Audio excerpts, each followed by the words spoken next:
27 juillet 1214, un jour gravé à tout jamais dans l'histoire. Aujourd'hui, c'est l'anniversaire de la bataille de Bouvines, une confrontation qui a changé le destin du royaume de France pour toujours. En effet, le roi français Philippe Auguste y a affronté et y a détruit une coalition anglo-germano-flamande, remportant ainsi une victoire décisive. Je suis Guillaume de la chaîne YouTube Bataille de France et j'ai la chance d'être invité par la Cité de l'Histoire dans ses locaux pour vous parler de cette bataille cruciale. L'objectif de cette vidéo, c'est de parler des enjeux politiques autour de Bouvines et de découvrir comment cette confrontation a transformé la France et son avenir.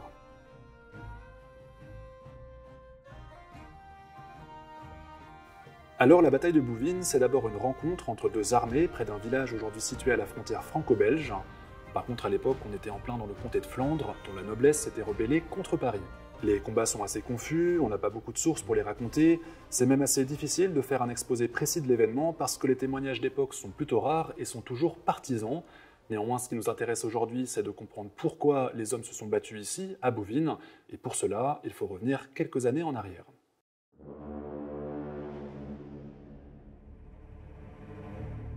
Si Bouvines se passe en 1214, les racines de la guerre prennent sûrement forme 62 ans plus tôt, en 1152, quand le père de Philippe Auguste, Louis VII, a divorcé avec Aliénor d'Aquitaine, alors à la tête d'un immense duché au sud du royaume. En effet, Aliénor va immédiatement chercher un nouvel époux en la personne d'Henri de Plantagenet, qui est alors le comte d'Anjou, le duc de Normandie et le roi d'Angleterre. Là, c'est la catastrophe pour les Capétiens, la dynastie qui détient la couronne de France. Non seulement l'union entre la maison de Poitiers, celle d'Aliénor, et la maison d'Anjou va affaiblir Louis VII, mais surtout, elle va créer une situation complètement invraisemblable dans le royaume, dont voici les contours principaux. Légalement, tout seigneur situé au sein des frontières de la Francie occidentale, définies par le traité de Verdun de 843, est vassal du roi qui habite Paris. Le Capétien, dans cette configuration, est suzerain du comte d'Anjou, comme il est suzerain de la duchesse d'Aquitaine, comme il est suzerain du comte de Toulouse ou du comte de Champagne. Sauf que Henri II, le comte d'Anjou, est légalement vassal du roi qui habite Paris, est également roi d'Angleterre. Et comme aucun roi ne saurait s'imposer face à un autre roi, Louis VII, le Capétien, ne peut pas s'imposer face à son rival, Henri II Plantagenet. Voilà en quoi consiste la catastrophe géopolitique dont nous parlons. L'historien Jean Favier dira dans son livre Plantagenet que le fond du problème, c'est qu'il y a désormais deux rois en France. Les années passent et les deux maisons rivales se disputent constamment le contrôle du royaume à travers des guerres, des manœuvres diplomatiques, des trahisons, des complots. La cour de Paris essaie notamment de diviser les princes de l'Empire angevin et d'attiser les tensions entre les héritiers. Puis, après la mort de Louis VII et d'Henri II, le premier roi en France devient Philippe Auguste, héritier des Capétiens. Le deuxième roi en France est Richard Cœur de Lion, héritier des Plantagenets. Problème, la situation va empirer pour les Capétiens à la suite de la troisième croisade, au cours de laquelle le roi de France et le roi d'Angleterre participent, parce que c'est finalement le prince angevin qui va tirer son épingle du jeu. En effet, lors du siège d'Acre en 1191, Philippe retourne en France pour des raisons encore assez mal comprises. On pense qu'il est tombé gravement malade, ou bien qu'il avait peur que sa lignée disparaisse parce que son fils unique, Louis le Lion, n'avait alors que 1 an. En plus de ça, le comté de Flandre, un comté très important dans le royaume, traverse une crise de succession. Bref, Philippe Auguste pense qu'il doit être à Paris pour éviter une deuxième catastrophe géopolitique. Sauf que derrière, Richard, qui lui est resté en Terre Sainte, va en profiter pour se couvrir de gloire. L'historien Stéphane Curveillet pense que les Plantagenets sont même très en avance par rapport aux Capétiens dans la façon d'écrire et de raconter les légendes de leurs princes. Tandis que Philippe Auguste se meurt à Paris, Richard, lui, emploie le chroniqueur Ambroise pour raconter ses succès, pour grossir ses exploits, pour exagérer ses faits d'armes, des poèmes qui, vous le pensez bien, seront rapidement diffusés dans tous les châteaux d'Europe. Résultat, avec une grande victoire à Arsouf contre le chef musulman Saladin, Richard Cœur de Lion devient le roi en France le plus glorieux, et ça, c'est pas de chance pour Philippe Auguste. Après la croisade, les Capétiens sont littéralement au bord du gouffre. Les Plantagenets sont puissants, sont triomphants, sont célébrés dans tout le pays. Pour le dire simplement, la maison aux fleurs de lys ne peut pas raconter la légende de son prince aussi bien que sa rivale, et à l'époque, la réputation d'un prince, c'est aussi important que le nombre de soldats dans son armée, ou le nombre de pièces d'or dans son coffre. Être connu, être reconnu pour un prince du Moyen-Âge, c'est absolument vital.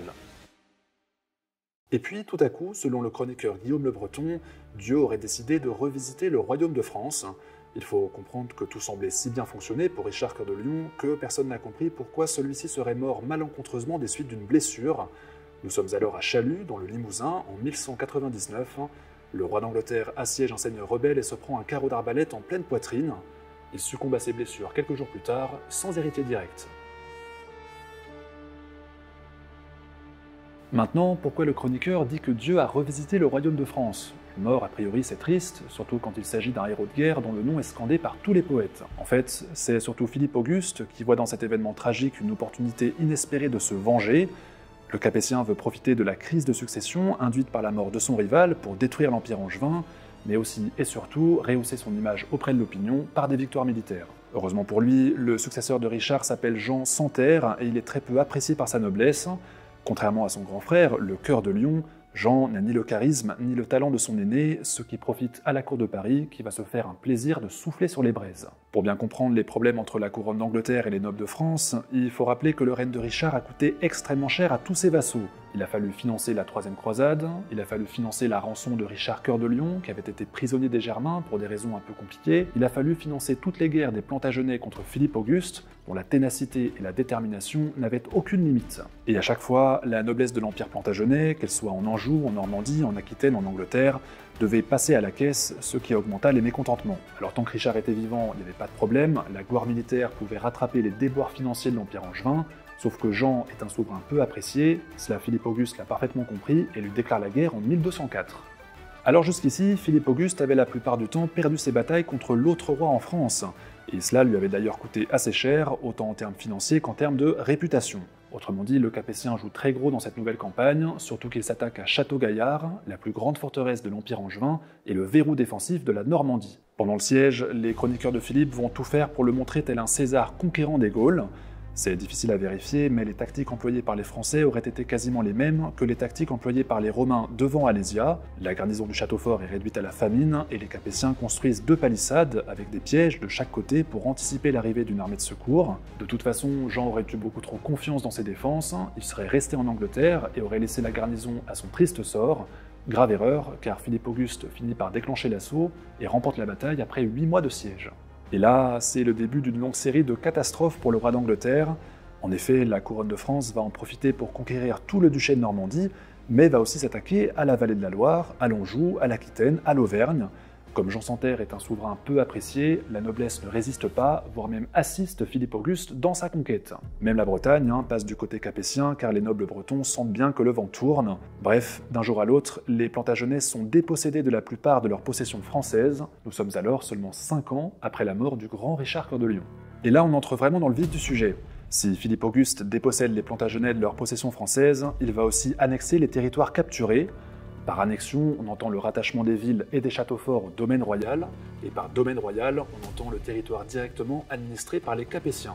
Autrement dit, en décuplant la taille de son domaine royal, Philippe Auguste devient d'un seul coup le seigneur le plus puissant du royaume de France, ce qui n'avait jamais été le cas auparavant. Pendant longtemps, les rois français n'étaient pas forcément ceux qui avaient la plus grosse armée, ni ceux qui avaient le plus d'argent, ni ceux qui étaient les plus célèbres.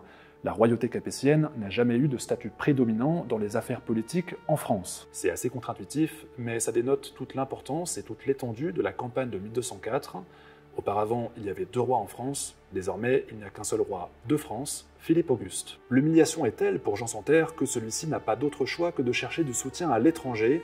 Il s'allie donc au pape, aux Flamands qui se révoltent contre Paris et aux Germains du Saint-Empire. Nous sommes alors de retour en 1214, c'est dans ce contexte que se joue la bataille de Bouvines dont nous parlions tout à l'heure. Les Anglo-Germano-Flamands affrontent l'armée royale de Philippe Auguste dans un affrontement décisif. Après une résistance acharnée du centre face à la masse de l'ennemi qui est supérieure en nombre, la cavalerie du duc de Bourgogne aurait chargé l'aile droite coalisée, tandis que de l'autre côté, l'évêque de Beauvais aurait tué un prince anglais lors d'un duel au corps à corps. L'envahisseur est détruit, Philippe Auguste triomphe. Conclusion, la bataille de Bouvines, c'est la confirmation de la domination capétienne sur le royaume de France. L'événement est très important dans l'histoire parce que Philippe Auguste peut enfin se présenter comme un chef de guerre glorieux et sa couronne s'impose comme un arbitre suprême des affaires politiques au sein du pays. Progressivement, la plupart des seigneurs en France vont devenir des sujets directs de la couronne. Les héritiers de Philippe Auguste, Louis VIII, mais surtout Louis IX, futur Saint-Louis, vont renforcer cet héritage et acter la transition du pays vers une monarchie centralisée. La monarchie centralisée, c'est une particularité française au sein de l'Europe, et c'est elle qui sera à l'origine d'un sentiment d'appartenance au destin de la couronne, puisque la plupart des seigneurs en France seront liés politiquement au roi de France, et bien ces derniers vont développer une fierté, une adhésion, une allégeance naturelle à la maison aux fleurs de lys, et c'est ce sentiment-là, un sentiment d'appartenance, qui sera plus tard à l'origine de la nation française. C'était Guillaume de la chaîne YouTube Bataille de France, merci beaucoup à la Cité de l'Histoire pour son invitation, N'hésitez pas à vous abonner à leur chaîne YouTube pour ne rien manquer, et rendez-vous très vite à la Défense pour un voyage immersif dans le temps.